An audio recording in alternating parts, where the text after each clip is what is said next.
Então tem uma ofensa grande. Aí mais tarde eles vão domesticar a galinha. A gente passa a ofender a mulher chamando de galinha. Se chamar nós homens de galinha é um orgulho. Para nós é bom. Aí eu fiquei com a mesma preocupação. Por que ofende tanto chamar uma mulher de galinha? Fui olhar para a galinha. Achei a galinha um pouco mais nervosa do que a vaca. Só isso. Mas nada que pudesse denegrir a imagem da galinha nem da mulher. Mas aí fui entender que ofende sim chamar uma mulher de galinha. Porque quando a gente fala sua galinha, você está dizendo, você só presta por causa do ovo, o óvulo, que fecunda o filho do homem. Vocês sabem de quem se trata, filho do homem com letras maiúsculas, né? Aí por último eles vão domesticar o cachorro, a gente vai passar a ofender uma mulher chamando de cadela, e passa, o pior acontece aí, a aprender na escola, na família, na igreja, na rua, na televisão, em todos os ambientes, a gente desde pequenininho aprende que o melhor amigo do homem é o cachorro. No cachorro você pode confiar. Se você perder todo o seu dinheiro, o cachorro fica com você. Se você adoecer, o cachorro fica com você. Uma mulher não fica. Então a gente aprende quem deveria ser o melhor amigo do homem. A mulher, é evidente. Mas ninguém acredita nisso. As próprias mulheres ensinam os filhos que o melhor amigo do homem é o cachorro. Então pensar significa retomar essas verdades estabelecidas e questioná-las. Então estou dando o exemplo da minoria das mulheres, da maioria das mulheres, e curiosamente quem mais tem fé em Deus foram as que mais sofreram para a criação de um Deus masculino. São as mulheres. A fé que uma mãe tem, a avó, fé que a avó tem é imbatível. E é sempre o homem, sempre o homem, sempre o homem acima de tudo. Para nós homens, são poucos os problemas. Nós homens, o que mais apavora a gente é a velhice por causa da impotência. Porque todo ser humano é dotado de carne e osso. Quem tem carne e osso precisa de prazer. O prazer para nós não é uma escolha, uma opção. O prazer para nós é uma necessidade. Quem não tem prazer adoece, definha e morre rapidamente. Então, nesse caso dos seres humanos que precisamos de prazer, o que mais apavora o homem é a impotência que virá com a velhice. Mas mesmo assim, um homem impotente, se ele tiver dinheiro, ele é charmoso. Se ele tiver dinheiro, ele é charmoso.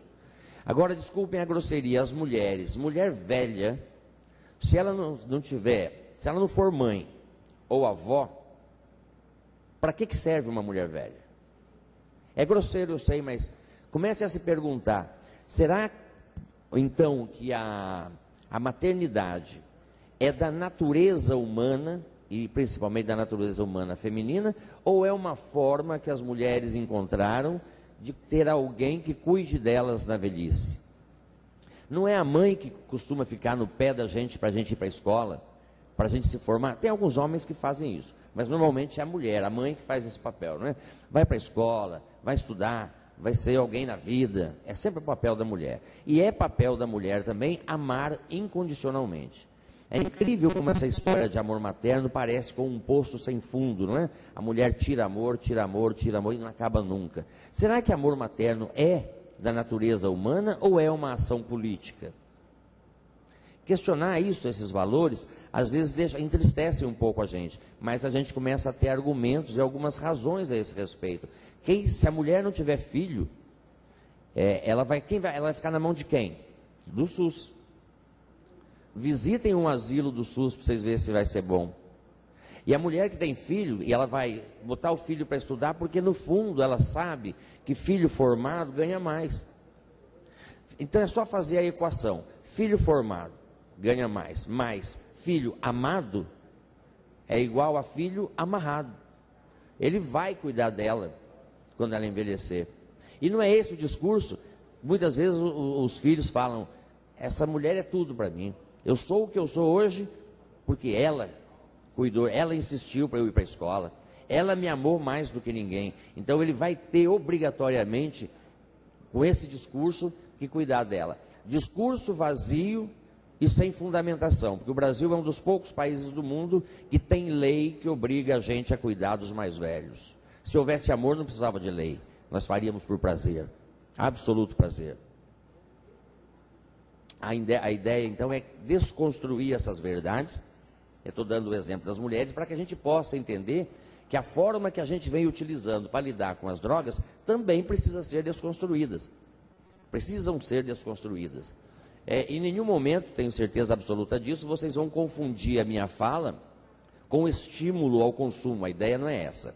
Então eu vou pedir para a pessoa que está no computador passar uma imagem, alguns slides. Quem que está na... É lá? Pode passar para mim, por favor? Mais um. Pode seguir. Mais um. Esse. Então, não se esqueçam, quando eu falar de uso de drogas, vocês podem e devem ampliar essa ideia do consumo de drogas para outras atividades humanas, como, vou pegar 3 exemplos: prostituição, uso de drogas, prostituição e homossexualidade. O que fundamenta a forma que nós lidamos com esses 3 tipos de comportamento e de pessoas é a mesma, é o mesmo fundamento. Então aqui esse slide serve para a gente retomar, buscar fazer esse resgate. Portanto, então, o que nos organiza, o que faz a gente pensar como a gente pensa, são essas chamadas macropolíticas. Nós temos as 3 primeiras, de baixo para cima. Essas 3 macropolíticas, elas se caracterizavam, a primeira delas, que foi a macropolítica da violência, ela se caracterizava pelo fato da gente anular a voz do outro. Durou muito tempo essa macropolítica que organizou a sociedade. E ela não acabou. Inclusive, o vereador trouxe um dado hoje, né, que 171 pessoas morreram. Ou seja, a macropolítica da violência, que já foi ultrapassada há muito tempo, ela continua muito viva entre nós. E ela se caracteriza por anular a voz do outro. Então, se eu não concordo com você, eu te mato. Se você não concordar comigo, você me mata. Graças a outras macropolíticas, como principalmente a segunda, que são as religiões, as religiões tiveram um papel muito importante no desenvolvimento da humanidade, porque elas vieram mostrar que a gente não precisava matar um ao outro, a gente podia resolver de outras formas. Ela foi a segunda macropolítica que organizou o nosso pensamento. E, com o tempo, foi superada pela democracia, que é a macropolítica que dá voz às pessoas hoje.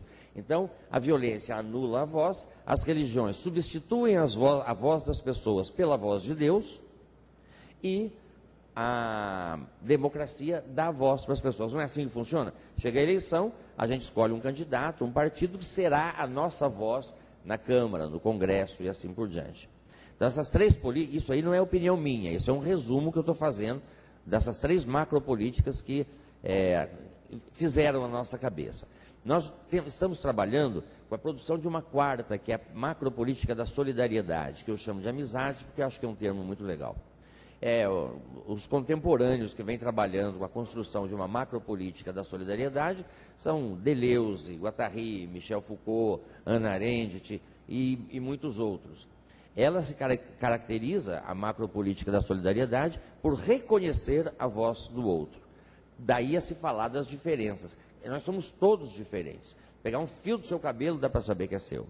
Então nós vivemos numa sociedade de diferenças. Nenhuma das 3 anteriores deixou de existir até agora.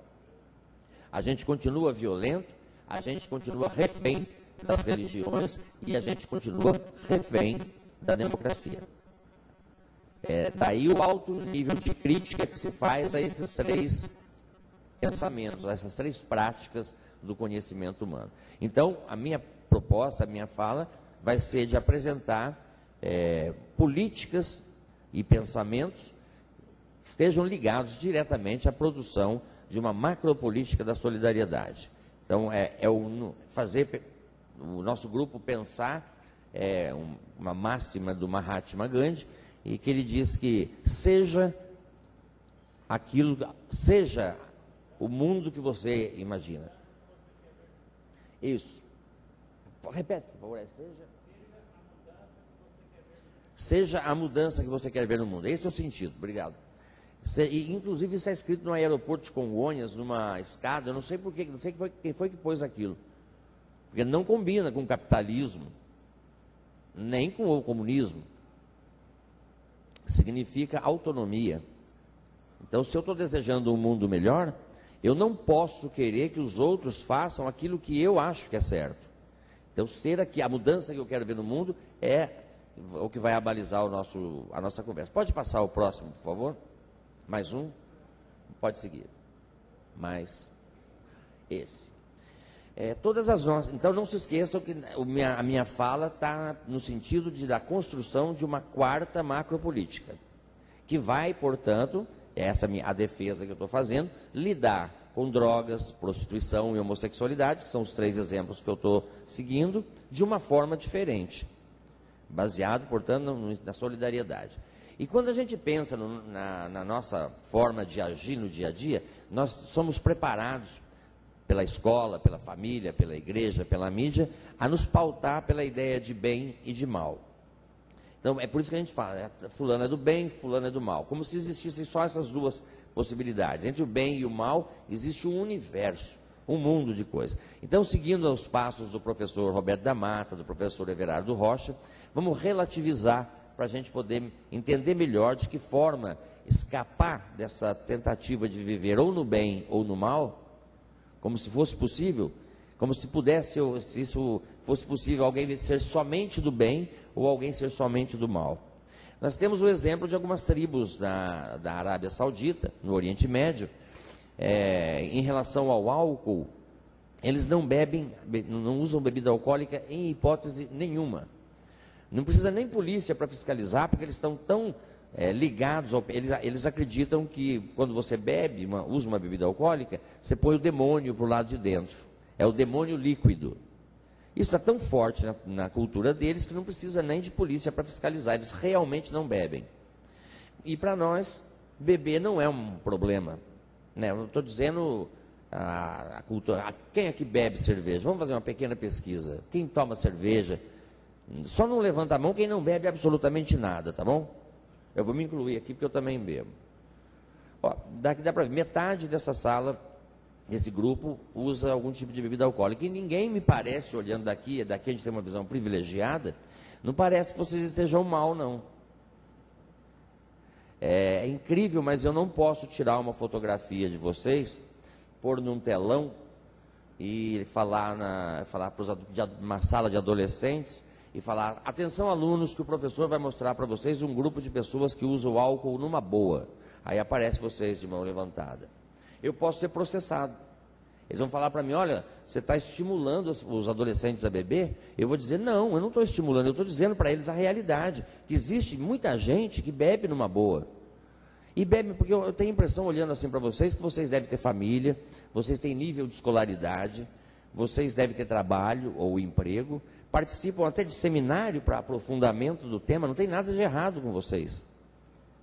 E, então, a fotografia que eu dei, que seria proibida apresentar para o adolescente, não seria a fotografia de quem tem problemas com álcool, como insistem em fazer, mas a fotografia de quem não tem problema com álcool. Vocês, no caso.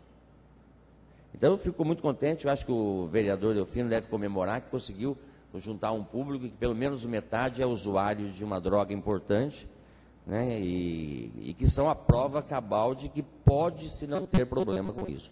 E é a droga mais antiga do mundo, a mais barata que tem, é fácil de adquirir porque é legalizada, e vocês usam numa boa. Parabéns, mas eu não posso mostrar vocês para adolescentes. Não parece uma discrepância? Não parece que tem algo errado aí? Não dá a impressão que a mídia... a gente fala a mídia não é uma coisa ruim, mídia são veículos. As agências que controlam as mídias querem, portanto, passar uma outra imagem do uso de drogas. Então, se tem um problema com drogas, eles vão multiplicar como se tivesse acontecido 1 milhão de vezes. E nunca vão mostrar uma pessoa que não tem problema com droga. A doutora Solange Naipo, de São Paulo, fez uma pesquisa onde ela acompanhou 10 usuários de crack por 5 anos. E as conclusões não são divulgadas em hipótese nenhuma. Ela chegou no final da pesquisa dela e concluiu que dos 10 que ela acompanhou, usuários de crack, 8 são considerados usuários funcionais e 2 disfuncionais. O que é usuário funcional? Que tinha aquela depressão no dia seguinte por causa do uso da droga, mas que não perdeu família, não saiu da escola, não perdeu trabalho, não foi violento com ninguém, não sofreu violência, não foi preso. Só 2 entre os 10 tiveram problema. Então, tem algo errado.